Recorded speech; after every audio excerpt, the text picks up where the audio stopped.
the runner-up of this year's The International Newbee versus fnatic.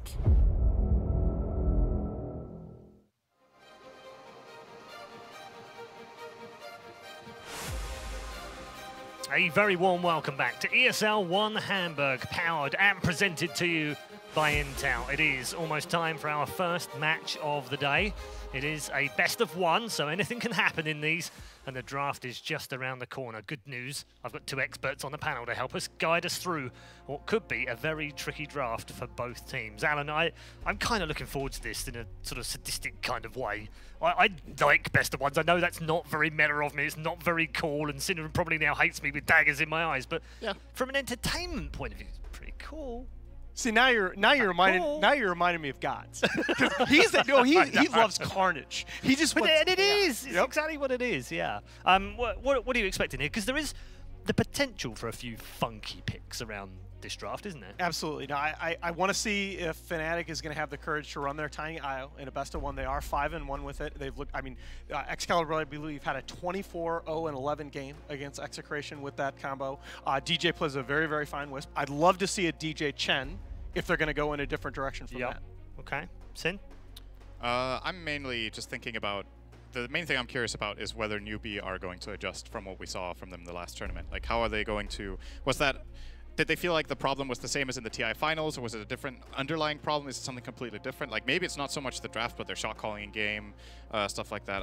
I want to see how they're approaching it. I want to see stronger lanes, like I said, just strong lanes. Give me a gut feeling. Yeah, okay, I want your gut feeling.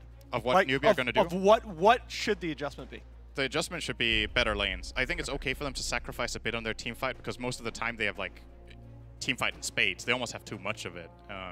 Make sure you get good core matchups for SCC and UU9, and then you go from there. I think that's the recipe for them. Okay, what about the potential for something to catch them out? Are they going to be wary of that in the best of one, more so than they would be in the best of three? I think you need to be wary of it in any game.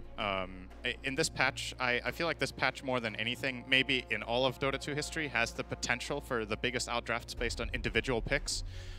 In slot number 16, Broodmother has been extremely powerful. 16th slot is the last pick of the second phase. There's been a lot of 20th pick or even 16th pick Huskars. There's been occasional Meepos. There are Monkey King picks that have like 3 favorable lanes, so it doesn't really matter where you put it as a core. Stuff like that is very powerful. I think any strong drafter now needs to be careful not to get caught off guard by something you would probably call cheese, but little bit cheese. There's 2 other points as we move towards the draft that I want to pick your brains on. One is to do with the impact of PPD drafting, which I'll cover in just a moment, and Peter will love me for this, but everyone else will hate me. And the other one is the flexibility of draft, which becomes seemingly more important the longer this patch has gone on. For instance, in the last 2 minors, having something flexible in those first 2 picks, ordinarily, yes, either an offlane or a support or a 4 or 5 in there, but something that can go somewhere else seems to offer teams a much better way of drafting in some way. It disguises a Meepo or a Huskar or one of those things that might come out later. Well, against every bit of my better judgment, I'll give a shout out to Milk. And I'll say that the idea of a flex pick is actually not a new one. Okay. This is something they've been doing for a very long time, but it's become necessary, because teams have gotten better at exploiting. Roaming support has gotten better, and teams have just gotten so much better at exploiting those laning advantages. Okay, and the PPD idea is something Peter told me many, many months ago, in fact, probably even years ago. They would have a specific way of drafting. Yes, supports, offlane, leave their carrier mid if they can till last. They've been doing that for a long time. They carried on with Crit, they've carried on with Fear. I've seen other teams start to adopt that kind of attitude as well to drafts. There aren't that many. Well, you made the point earlier on to me, supports mainly the first 2 picks now. At least that much has become the norm. Sure. And then when you get a Tiny IO double pick for it, that becomes a bit odd. Right. I also think that that particular style of drafting is probably the biggest reason DC got 2nd place at TI6. I think they did it better than any team at that tournament. Misery, I'm not sure how the team discovered it or discussed how to do it. Stole it from Peter. But perhaps, however they did it. All the best ideas are stolen and then changed, aren't they? Well, someone has to come up with it first, right? Yeah. But then they might have improved the idea, let's call it that. Like, they would generally pick 2 heroes in the first phase that they could play both support, aggressive tri-lane, safe lane tri-lane, or even roaming. or as cores, like you didn't really know what you were facing. I think in this patch that is particularly important when you're second pick, because the way the draft goes is that the first pick team will pick an open hero. Yep. Let's say you just pick your position 5, you pick a Bane or whatever. That's something that's become pretty popular. The second pick team will be scared of picking a core that is restrictive, because if they show a restrictive core in the first 2, the first pick team gets to pick an immediate counter and then into bans against that specific counter. Right. So your first 2 need to be flexible. Generally, you're going to see a position 4 plus. It's really great if your position 4 can also be a 3, and then the 5, because then you can move your lanes around. If let's say you pick, let's just take the Sand King of Newbee as an example. Technically, that hero can be played as a 4 and a 3. If you take that in the first 2 as second pick, let's see it turns out, oh, this is a really bad core Sand King game. We put it on support. For them, it's probably the other way around. Like, they love it on Kaka, but it's an example of what you can do in this patch. Okay, draft well underway. We've had the bans initially, and we've had a first couple of picks. A Lich AM to start things off. Just, you know, because we were talking about it. So I'm not seeing. I presume that the left is fnatic and the right is Newbee. It's got to be. This is a classic. You would hope so, yes. Yeah, this is an absolutely classic Newbee open, but this is a very good open for fnatic. I like Excalibur's anti-mage a lot. EE can play that hero, although I'm not as in love with it. But this was a staple during TI for Newbee. That Kaka Earth Spirit and that Mugi Bloodseeker. UU9 currently now playing under the name Mugi. Am I missing something here? This draft order to me is pretty absurd because, so let's say. If I'm not missing something here, fnatic had the first pick, right? They first picked Lich. Yes. Yep. If I'm looking at this. Totally standard. And then Newbee picked, so they picked Earth Spirit, which is a 4, and they picked a core that they can put mid, safe lane, and technically off lane, so it's like flexible. Why do you pick? And then you come back, no idea. This is considered a counter pick against AM. Yep. So this already has me, like, I just flat out don't like this AM pick. I don't think this is the hero you pick here. No matter how confident you are with playing this hero together with Lich, you're picking it into something that Newbee would be happy to choose into your AM if they had the choice. So this is just really strange for me from fnatic. Maybe they go in with the mentality, you know, we have our hero pools, we have our strategy, we've practiced, we can play them against anything. If that's their mentality, they're not going to go very far. I feel like you're going to hit a wall with that kind of thought. The only thing that I can see that might make it reasonable is if you're very, very confident in running that AM Lich as a dual mid. Yes, it is definitely, like, I'm not questioning their laning. This makes a lot of sense to pick AM together with this kind of hero and put it mid. It's just, even if AM has a good game and a good laning stage, Bloodseeker is one of those tempo heroes that ruins AM because he needs to itemize against it. Rupture destroys this hero. Your classic Battle Fury Mantis style does not even allow you to fight very well. You get ruptured and you can't move, so you have to get either a Linkens or an Aghanim's, and that's just that extra burden on you before you can fight. So basically what happens is that you delay the fnatic lineup. fnatic needs even more time, and AM is already pretty slow because it needs a lot of build-up time. It needs even more now. So we're going to see. I'm ready to be surprised, but already for me, this is looking good for Newbee. Disruptor, standard stuff for them. They like playing this hero as a pairing with Earth Spirit on the supports. Yep. Another hero that has potential against Anti-Mage. Yeah, that's what I was going to say. You know, another hero that, provided you can generate the vision, provided you have a vision advantage over the teamfight area, can bring back that Anti-Mage into the fight. This is a really hard AM game, and we're only 5 picks in. Yeah. Even the Earth Spirit itself that they also showed in their first phase has plays against AM. It has an instant silence, it has a stun. Obviously the hero is centered around magic damage, so that's something AM is good against, but most of the time the way you kill off an Anti-Mage in the game is that you have one element of control and one element of physical damage, or pure damage. And Bloodseeker is great because he has the control, the physical, and the pure damage himself. The control being Rupture, not a direct stun. And what's your counter to Bloodseeker usually, Nahas? What do you tell everybody to buy against Bloodseeker? TP scrolls. Oh, too bad there's a Disruptor with an 1800 range cancel on your TP. So we're going to see. All right, here comes the Sand King for fnatic. Oh, seeing a Bulba look over their shoulder here. Yeah, this is one of the things I wanted to mention. New to the Dota Pro circuit this year, along with the new format, is the idea that these teams can now have coaches on stage during the draft. That's something I wanted to talk to you over the course of the weekend, Sin. I think maybe right now it's not going to make too big of a difference because teams haven't fully adjusted. I think in the long run that's actually going to make a big difference for a lot of these teams. Well, I think VGJ have already adjusted. I mean, ROTK was basically drafting for his team on his own. Well, he's like, screw you guys, I'm just going to sit down and do the draft. ROTK is an outlier in many ways. In more ways than one. Yes. There's been some speculation that having the coach be a part of the draft will make it less valuable for team captains. Yeah, make the team captain less of an asset. But I still think, like, in order to make a team work and the game itself, then sure, you can have a coach draft, but then he has to leave the room. Well, exactly, and the captain has to employ that Someone draft. has to be able to enforce the ideas of the strategy, has to communicate what is the next move in the game and how to do it. So at the end of the day, you still need some sort of a leader in the team and a common sense of unity of how you play your lineup. You can't just bring in a guy from outside and be like, hey, you're our drafter, do your job, and we will play the heroes. Yeah, we'll That's definitely not how the game works. talk more about that as the weekend progresses. Omniknit? Yes, one of the few teams that do pick it as well. Yes, they pick it, and the Sand King, which was fnatic's sort of, let's pick a little bit more team fight, can have just a brutal time against that Omni Knight. This, when I see an Omni Knight picked in this kind of slot, first of all, it is a guaranteed core. Yep. Because they have Earth Spirit and the Disruptor. I think Newbee are aiming to put this Omni Knight one-on-one against any core on the enemy team, more or less. He does well in most matchups. And this gives Newbee's lineup really strong timing against Anti-Mage, where Omni Knight is a teamfight hero. You come together, you use Repel, you use the heal, you use the Guardian Angel to take objectives. And that's the type of style that AM really doesn't want to play. You want to enforce split push and take it slow. I'm already looking at a Dragon Knight as the last pick for Newbee. That would make it a very Virtus Pro style lineup. VP likes playing those two Knights together, especially with a hero like Bloodseeker to amp up your Dragon Knights. You hit the towers fast. Alternative solutions if you want to go all in on a push trial, something like Pugna could be a possibility. I believe it's not banned. It is not. We'll see.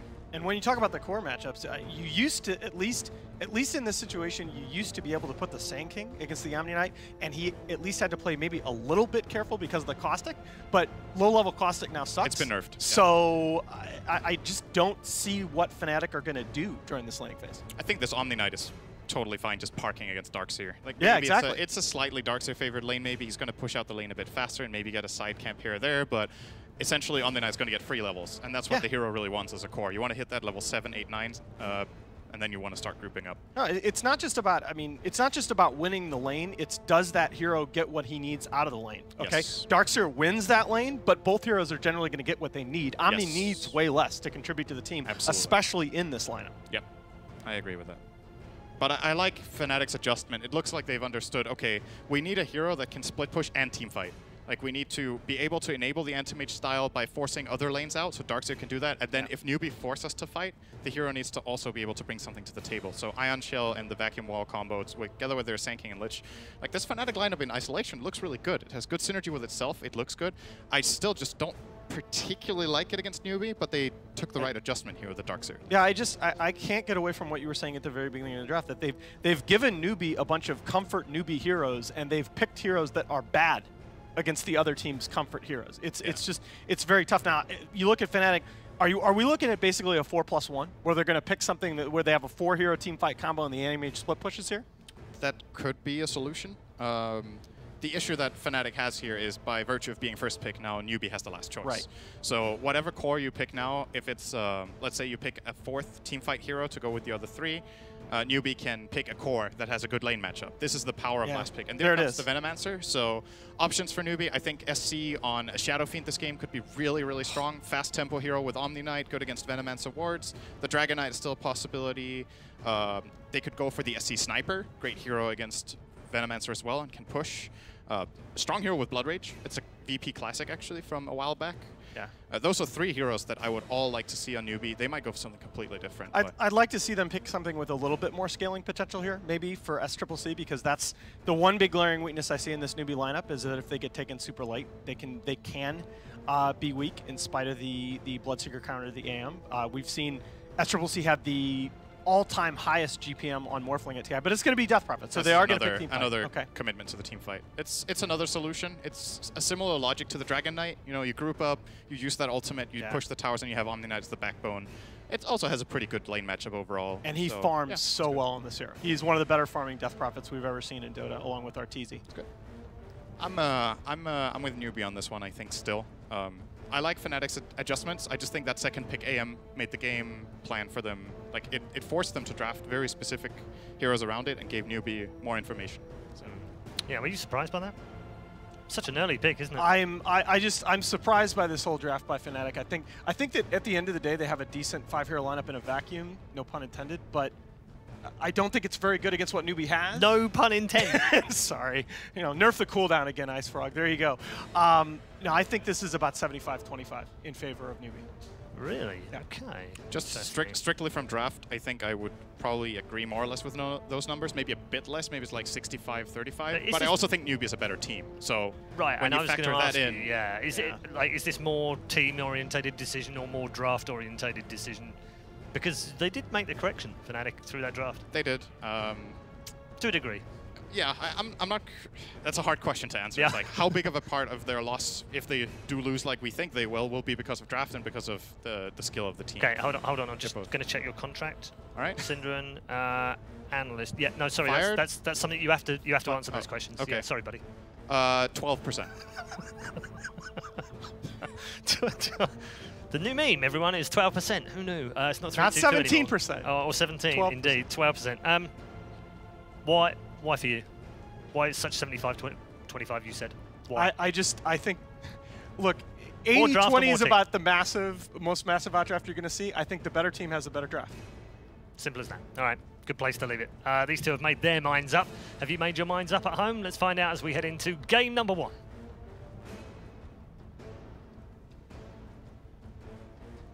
And the first match of the Majors system begins Newbee versus Fnatic, where there is $1 million and 1,500 circuit points available for this tournament. Newbee and Fnatic is going to start off with a bit of a bang here. We've got the best of ones set up here for this double elimination GSL brackets, and apparently Fnatic have chosen to go for something that you can only say is comfort for them, especially seeing as the fact that they picked up an AM versus a Bloodseeker. It seems like they were just kind of ignoring some of Newbee's hero splits. Yeah, and this is a little bit interesting, but I think this is something that we've seen a lot in the Southeast Asian scene, the Lich plus anti-mage mid combo. I think Mushu is a really big fan of it, and sometimes it can just lead to free AM wins, but first 2 anti-mage, I think I've seen that 3 times so far in the circuit. Yep. And it's had mixed results. Anti-mage so far has been that late game hero that almost always seems to come out on top when it gets to the 100-minute mark.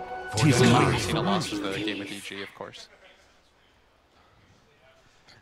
What do you think about the Bloodseeker's? Another one of those early pickups that we were talking about a lot at Starladder, and especially for PGL, seem to be ramping up steam when it comes to his ability in this current meta and how value he is. More and more teams are picking up in those first 1, too. I think just as a one-position carry, he puts a lot of pressure. If you draft your supports, you have to play around him as well. It's not very easy playing around this hero either. Like at some point, you always feel like you're on the timer when you're against this anti-mage. It sort of swings back around. Like sometimes when you go for the ultra late game, like sure, he'll start to level out, but he doesn't have the scalability issues that a lot of cores have. And seeing as we're not picking a whole lot of those really late game cores, most of the time Anti-Mage is the be-all, end-all hero. Kaka apparently challenging Ohio with Ion Shell on. Kaka will go ahead and retreat. He's just trying to buy his Bloodseeker some space. Bloodseeker should be able to do pretty well against this Darkseer, seeing as he has his own innate regeneration. Looks like overall the lane should be pretty good for Newbee, as we were watching earlier how the Anti-Mage was taking a lot of harassment in this dual lane mid from the Disruptor plus Death Prophet. Yeah, normally when you have this dual lane mid, it's going to be really beneficial for the anti-mage to just have a free lane. But I think Newbee recognized that, and so they're going to go for the dual lane, and that's going to be quite effective.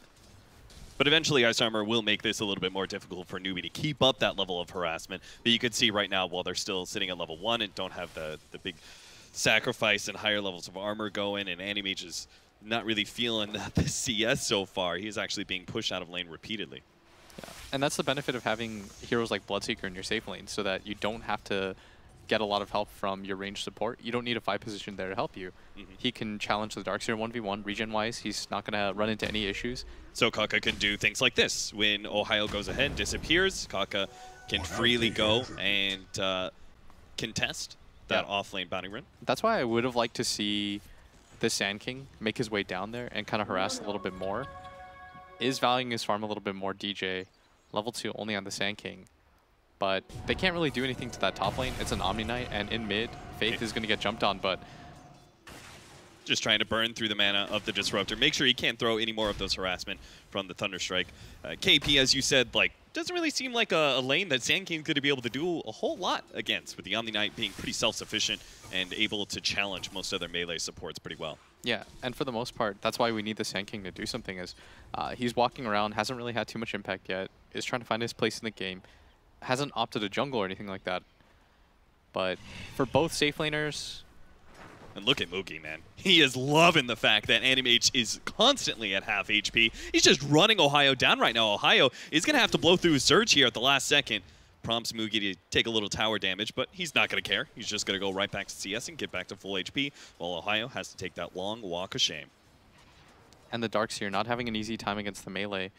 And normally all these melee heroes nowadays struggle so much against heroes like Bloodseeker and Monkey King that can't really have that laning phase that they used to enjoy. But in mid lane right now, Excalibur not having an easy time either. Almost getting doubled up in CS right now by SCCC. Now this is one of the problems with Ice Armor, already slowed down, and now he's going to be wrapped around behind by DJ. Good kick in from Kaka, though, is going to be able to stall that go from fnatic. They did get a lot of damage onto that Death Prophet and burned through a decent amount of mana as well. Still no kill. Sand King's only level 2 right now, not the most effective rotation, and they still have bottom lane troubles, as the Bloodseeker is going to benefit from just being able to get that 1v1 matchup. And Darkseers, I think, as a whole, really hate having to be shoved out of the lane. Like, if you're a jungling Darkseer, you feel pretty bad, just because the jungle doesn't reward you like it used to. Before in the past, if you killed that big camp and the small one right after, you'd be level 2 instantly. But nowadays, isn't the case anymore. And so having to revert to the jungle really makes this hero a little bit weaker.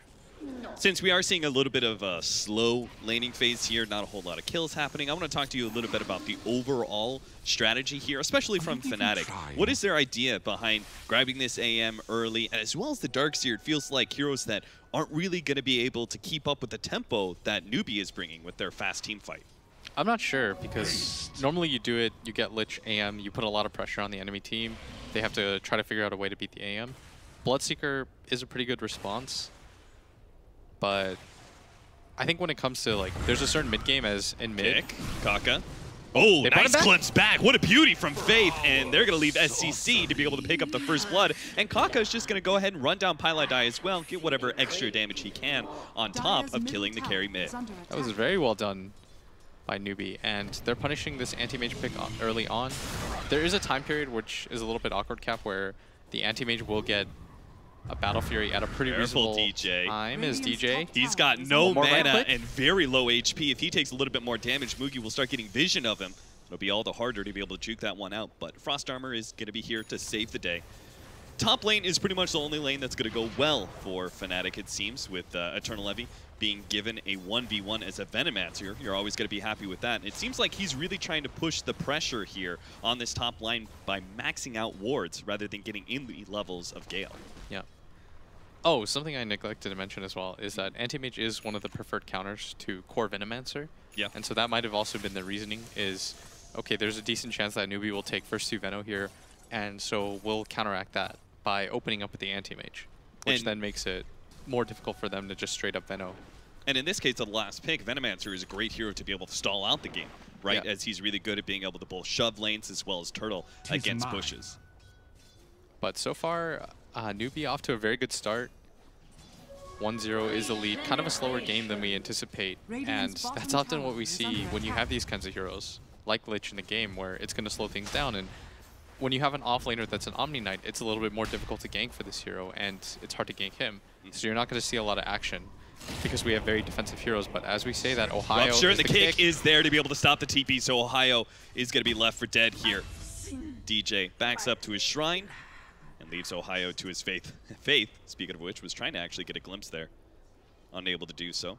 2-0 with a 2,000 gold lead, and look at that CS as well. Really favorable for Newbee. So these cores are going to come online real quick. We're saying, like, this is going to be a slow game and all those sort of things. Now, if we're talking 20, 30 minutes, a slow game, probably good for fnatic, right? Because they're going to be focused on farming. But once we start hitting that 15, 25-minute marker, Newbee's really going to start putting the pressure on fnatic and taking towers and forcing team fights. Yeah. There's a downside, though, for them picking these kinds of heroes for fnatic, is that none of their cores really make space for each other. Like, this Venomancer is going to make space by taking that top tower, but it's not like this anti-mage is going to roam around. Same with this Darkseer. Like, they have very, very farm-dependent cores. What you'd like to see in a game like this is for Envy to take that top tower eventually, then rotate down to the bottom one. They push that in, they'll create a little bit of pressure, and therefore Excalibur will get a little bit more farm and open up the map for him a little bit. But right now, none of that is happening because this Omni Knight is actually just sitting up there, doesn't really care too much, is just spamming out the waves. And that's the kind of hero that you need if you're going to play against that Venomancer, is something that can just spam back so you protect your own tower. And I guess, what is the definition of creating space then? Because couldn't you say, in a way, Darkseer repeatedly ion shelling and shoving out waves real quickly, just trying to buy time for the AM and draw Newbee away from pushing down towers? Isn't that, in a way, creating space? It is, but at the same moment, you need to be able to get kills on the map for any of that to be meaningful. If you shove in the lanes, the play then is to get kills right after that. But the we only don't really have hero, that hero. Yeah, the only hero that gets to do that is the Sand King. And that's why you see DJ trying to rotate around the map, make things happen. But he's also a Sand King that needs farm. So right now... Levy going for the kill here. Newbee. Faith is going to be able to get away to the trees. And that's a curious decision for him to make that rotation down. Feels like he needs to create this pressure. And that's why we see that rotation, but that'll mean that the Omni Knight... Up at top, Excalibur is going to go for the TP. Oh, Kaka, he misplayed the kick, but he's still going to be able to get it barely. That first boulder drop did not get the kick off fast enough, but fnatic coming in with a wraparound here with the smoke. Nice silence, though. He's going to be able to stop that stun, and without that stun, they may not be able to focus down SCC fast enough. Look at him, he's life draining so much, trying to get out of the kinetic field. He's going to be good, and Moogie sees all these low HP heroes, and he's licking his lips, wanting to pick up every single one of them. They're going to be able to get 3 of fnatic easily and take that tower. What a disaster for fnatic as they try and force the team fight behind Newbee. And if you notice, Cap, because that anti-mage died, no one's there to really make space. Or no one's really there to take advantage of that space. And meanwhile, your top lane is getting shoved in because of the early rotation from the Venomancer down. And if you lose that top tower, the map is going to feel more and more clamped down upon. If you lose that top tower and that mid tower, suddenly you're relegated to only farming that ancient area, that triangle. Yep. Which is very good for the Venomancer, but not really good for anybody else, as the anti-mage does need a lane to farm. Only has 2,500 net worth, getting almost doubled up on by that Death Prophet. Not the kind of start that you want to see, especially without playmakers on your side. Kaka does get spotted there on the cliff. It's just trying to keep some vision on fnatic's movements. Now, it may say, okay, that mid fight was terrible, etc., but they didn't manage to actually take that mid tower. And Eternal Envy did take the safe lane tower away, got himself a big boost of gold. He's level 8. Can he be the man that actually stops these pushes with his word spamming? Isn't he supposed to be the one who stands in front of this mid tower and protects it? I think he has to be right now, because I think because the laning phase has gone so bad and you don't have these kinds of heroes that can smoke in and take fights. Like, you saw what happened when they went in. They get obliterated in these team fights. Unless the Chain Frost just happens to land on everybody. They get some kind of sick combination off. For the most part, their team fight is a little bit more unreliable compared to Newbee's, where Newbee's is a lot more obvious, right? You just rupture somebody, point and click. So for fnatic, their best option is to play a little bit more defensively. When they commit to these 5-man pushes, that's when Excalibur is going to find the time to farm. Now, let's say that was just a little bit of a test at fnatic, a little bit of poke, see how these team fights work. When would you say the next time they really try and force a team fight and defend a tower? Would be that Blink Dagger from DJ? Is that really the big key item for fnatic when it turns the tides a little bit? Most likely, because they don't have a spell like Glimpse on their end, or that long-range click. But they are going to go all the way around onto SCCC as Moogie. Top tower has fallen. Maybe he's the real target here. I'm not sure if they have the damage to be able to do this, but we'll see. With the double ultis, it might be possible. Moogie is going to be caught on the low ground potentially too. Ohio's trying to get away from Kaka. And Moogie should be careful here. Nobody's showing up at top right now. The anti-mage is willing to show. And catching Ohio with a glimpse back. They should be able to finish him off pretty quickly. And Moogie's going to be gone on. Here comes the double. It's the epicenter and the Chain Frost to be able to get that kill. A critical one for fnatic. They will gladly change that Darkseer for a Bloodseeker every single day of the week, I think. Yeah, and meanwhile, they're gathered up mid, but that's a lot of wards that they're going to have to cut through first. But they really want to grab this mid tower. We talked about how they wanted to connect that bottom tower or the top tower into the mid tower and just get rid of that jungle area. We already see a very deep ward placed. And if they can grab this one for free, which they should be able to, then space on the map is going to start getting very limited for their 3 cores. Eternal Levy trying to do what he can with the ward, see if he can go for the deny. Nicely played, uses his hero as well as all 4 of the wards to be able to take that gold away from Newbee. Arms for the dead. And meanwhile, Ohio has that helmet dom, and that's what he's going to use to try to shove in the waves with that creep where you can just Ion Shell it out. And this is what fnatic have to do right now. They have to delay, delay, delay. If they get any sort of pickoffs, great. If not, it's not a big deal. As Newbee, they're going to make their rotation onto the Starks here. Ohio has already used that surge. Newbee at this time, they realize there's no way fnatic can actually fight them. So they're willing to dive in deep to be able to find these pickoffs. And they found one in Ohio. 7-1. The gold lead and experience lead continues to build for Newbee. As you said, they start kind of clamping down on the map. It looks like maybe they'll try and go for this tier 2 at the top lane. But at the same time, fnatic is taking advantage of the space created by Darkseer's death. Excalibur pushes in the waves as best he can. We'll try and pick apart the neutrals as well. And this is going to sound unsavory, but somebody has to die for fnatic on their team to create space or somebody. That's just the situation that they're a part of because they don't have any cores that really threaten too much. Yeah. And so Newbee's not very afraid of anything, and therefore you kind of just have to throw somebody to shove out that top lane and hope for the best. And that's why we see Ohio go up there again.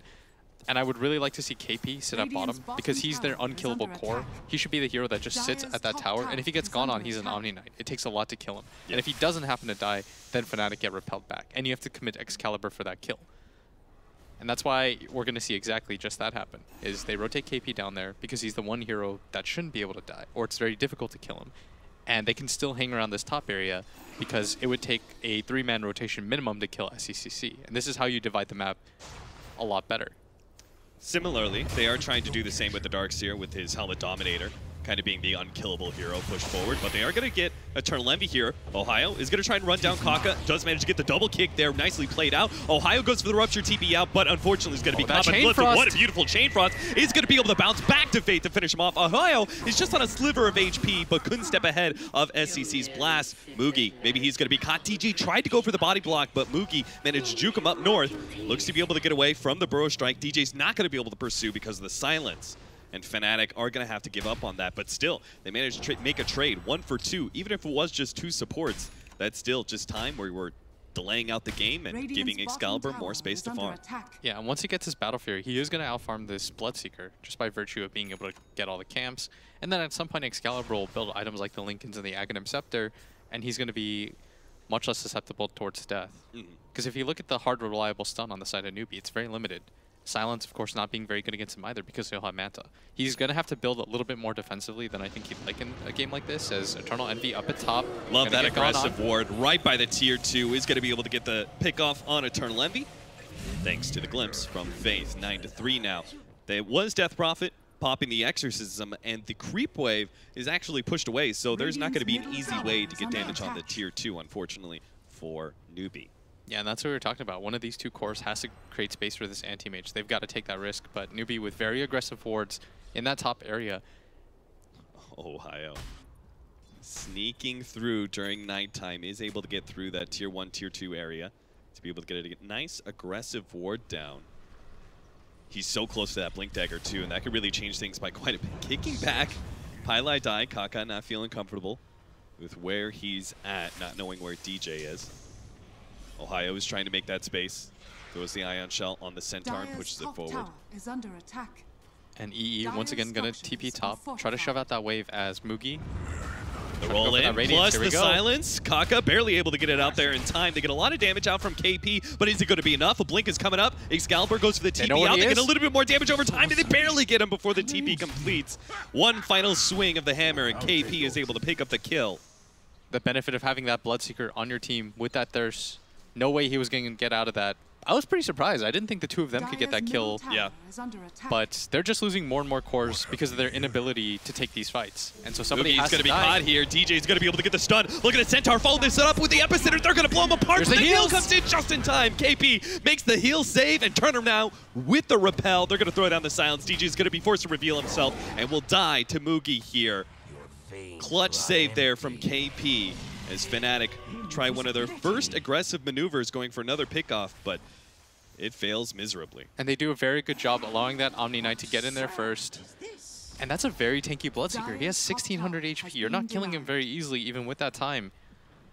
And you think they were just kind of desperate for that pickoff? They had to create something on the map. Yeah. Otherwise, this happens where you lose Excalibur, you just lose core after core. They passively are going to lose top as a result of that. And right now, the game is looking really rough for fnatic because they don't have these cores. They don't have these supports that can necessarily take kills. They've got heroes that need a lot of farm.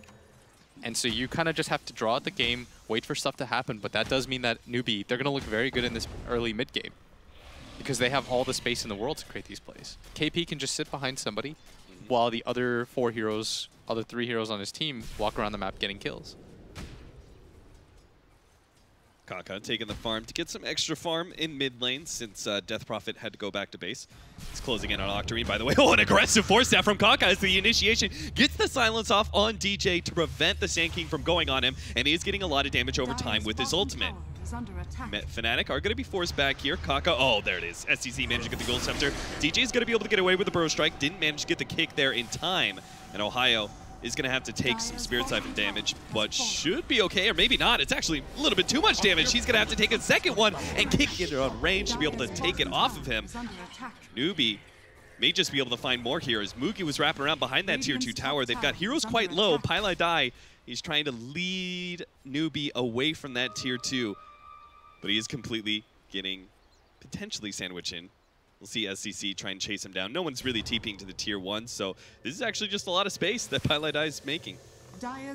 And will he get the Eul Scepter off? Barely. He does. They're going to be able to follow up. They've got the silence plus the disruptor here. They can get some really good lockdown on this Animage. See if they can get the glimpse. Yeah, he does it again. Faith is so good with this timing. Able to bring him back, but now the Chain Frost is slowing him down so much, and Faith might even die. KP managed to get the heal off. Excalibur does manage to bring himself outside of range here.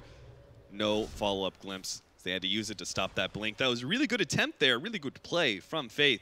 But again, the Chain Frost really making the difference there. Yeah, that's slow. Not have enough damage. That's slow in the Frost Armor. Able to get away, and Envy relegated towards the very famous Venomancer Bermuda Triangle of Farm.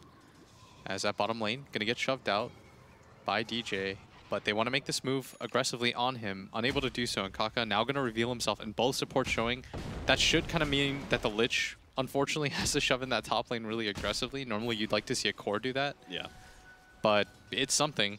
Somebody on fnatic right now is getting farm, as this is going to sound optimistic, but only a 6,000 gold lead for Newbee, which is... I mean, you say only, and you're absolutely right to say that, because we've gotten, like, I think at least 2 tower denies from Eternal Envy. Yes. He did it mid as well as top. We've had multiple heroes be able to get out just barely from fnatic in some pretty key kills. They've also barely gotten some kills that maybe they shouldn't have. fnatic only being 6,000 gold down is a little bit surprising to me, but we are beginning to reach all our timings for Newbee. We've got the Radiance now for Moogie, Death Prophet's coming online, and now they've just found Eternal Envy right next to the Shrine. He does activate it, gets kicked out of range though. Really well played by Kaka with a kickback on the Rupture as well. He's going to take a lot of poison damage, but KP should be able to rectify that damage pretty easily. Yeah, pipe and even gets the heal off. Envy pop that Shrine and his heal. Look at Kaka. He almost still dies.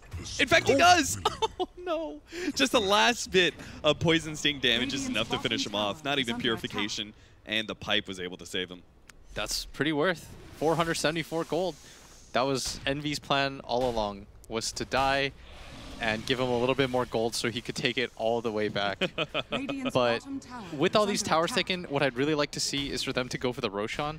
If you grab the tier 2 tower up at top and the tier 1 tower in mid, now that you know that the Shrine's one pop too, not a bad opportunity as Faith. Pull him back to his doom. Pylai Dai. It's going to be spotted here. Bloodright is going to be able to land a little extra damage to speed up Moogie. But Lich is pretty naturally fast hero, and they may have just lost track of him. 385 move speed. Yeah, that's just a Lich for you with Arcane Boots. And now fnatic are really slowing down the pace of the game. Yeah. That gold lead has not moved at all. They're constantly shoving in this bottom lane. But we talked about it, the Roche attempt following up. When you grab those towers, it leads to a very easy attempt. And you know that the Shrine is down, that's the key. Plus, Envy has popped his ultimate. Zero chance that fnatic tries to contest this. If anything, they're okay with it because it leads to more farm on their anti-mage. Yep. Which is exactly what's going to happen. He's now going to TP bottom. Oh, he is super scared right now. He has no ward vision up there. He has no idea where Newbee is, although this will kind of confirm things for him. As now Envy has to get out of there. Doesn't want to be under glimpse range, although that ward is going to spot him. No follow-up, though, from anybody.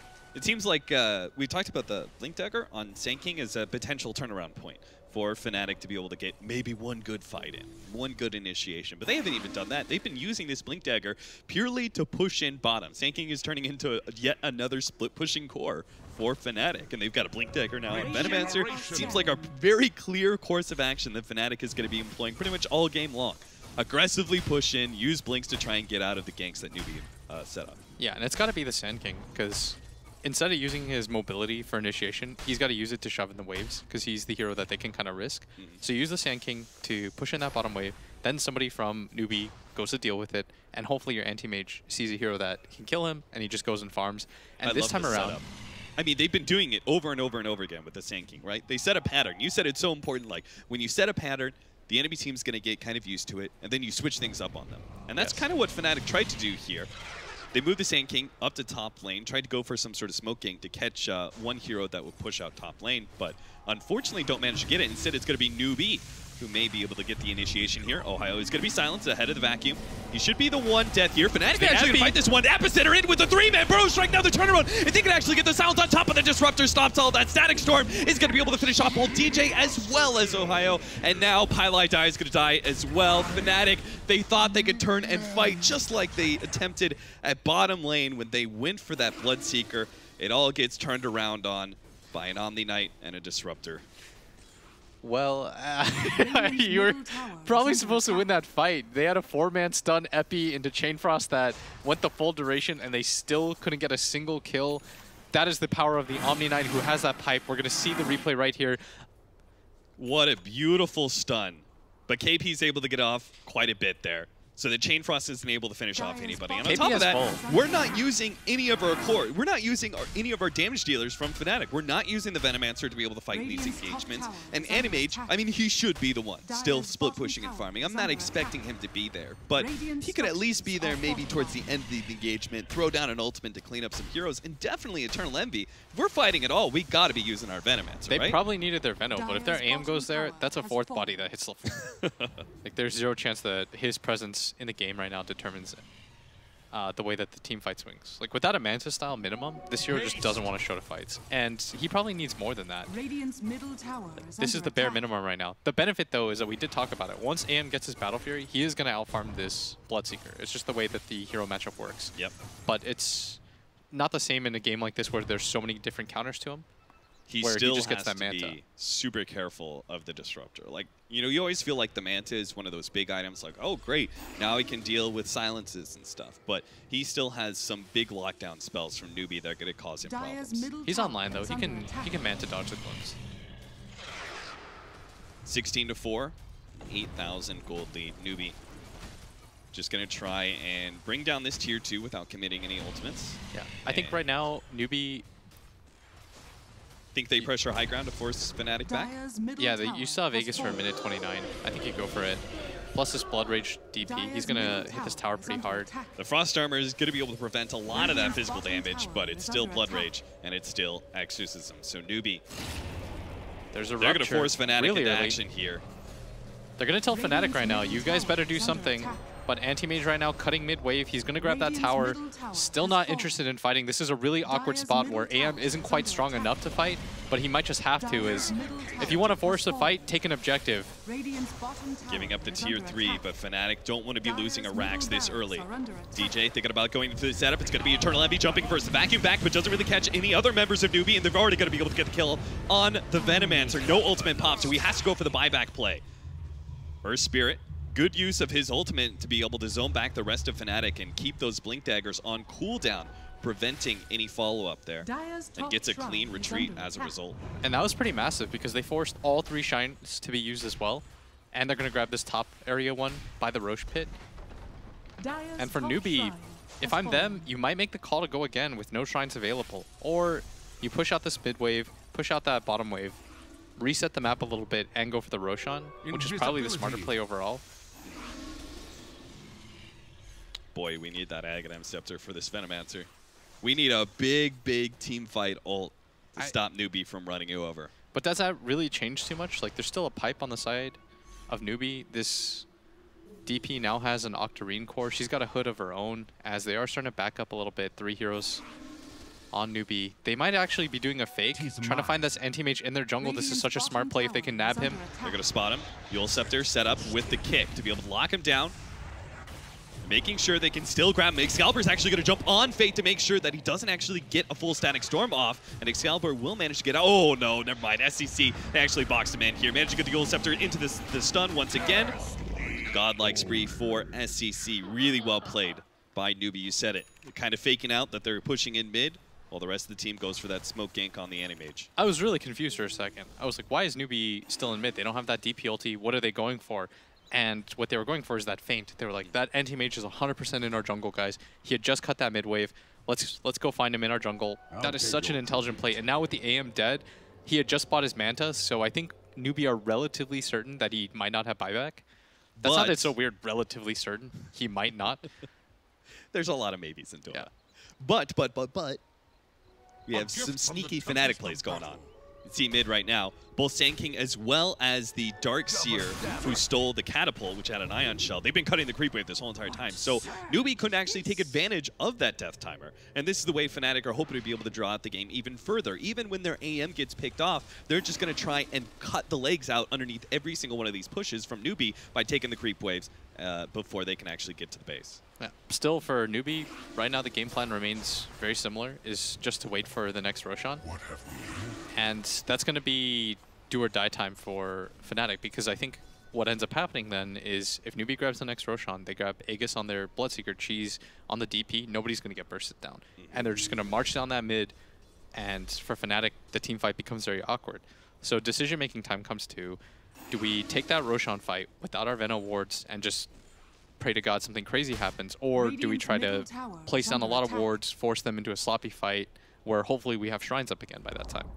Which one would you suggest? Because right now I'm leaning towards fighting Roshan. I don't think you can give that Aegis cheese up to Newbee and hold high ground. I think you might just have to, because Newbee are not afraid of the Venom wards at all. It doesn't bother them. They're not a nuisance. They're not level 25 yet. Exactly. And your anti-mage, I don't know. He probably needs a BKB minimum, but they actually aren't even going to wait for that. They're not going to wait for Roshan whatsoever. They're just going to make a very decisive move, start pushing mid. So this anti-mage, though, he's going to split. Really does not want to fight this. So he's going to try and take a tier 3 of his own. Honestly, I think this may be the best decision for Fnatic. I don't see them actually beating Newbee in this engagement. I think they're all right with that. Yeah. DP ult was expended. They lost the racks that they were most likely going to lose anyways. Excalibur got some damage onto that bottom tower. And this is just how far behind they are right now, that they have to make those kinds of choices. As very nice rune for DP. I guess with the Octarine core, 70 seconds, we are going to have that Death Prophet ultimate back up when Roshan is potentially up. Yeah, just a minute. I still think that Fnatic should take that fight. No DP ult up for another minute. It's probably going to be your best opportunity, as Ashiva's is now completed. It's just getting harder and harder, boys. And this is a DP that's outfarmed an anti-mage with a Battle Fury. Yeah. Look at him. Top 1% in net worth for this hero. Unbelievable. Yeah, I mean, that's what happens when you're not only getting a free lane mid, as we saw from the dual lane that happened, but also you're 9-0-3. Is that really a free lane? That's a really annoying lane at the same time. You're still losing a creep every minute. Yeah, that's true. And you're still putting up some Steph Curry numbers. All right, so they're gathered up again. They probably don't want to commit the DP ult just for this range racks. Roshan is still on everybody's minds. So Newbee are always making sure they get one of the creep waves pushed in. So while mid is always being cut by DJ, they make sure that last time it was top, this time it's bottom lane that's being pushed in. So they unlock that backdoor region. Again. They can go for the high ground. Now Fnatic are going to be forced to fight. The Exorcism is going to be popped here. No vision whatsoever from Newbee on the Fnatic hero. So they could get a pretty clutch initiation, but you could see they're making sure that it's just SCC on the front lines here.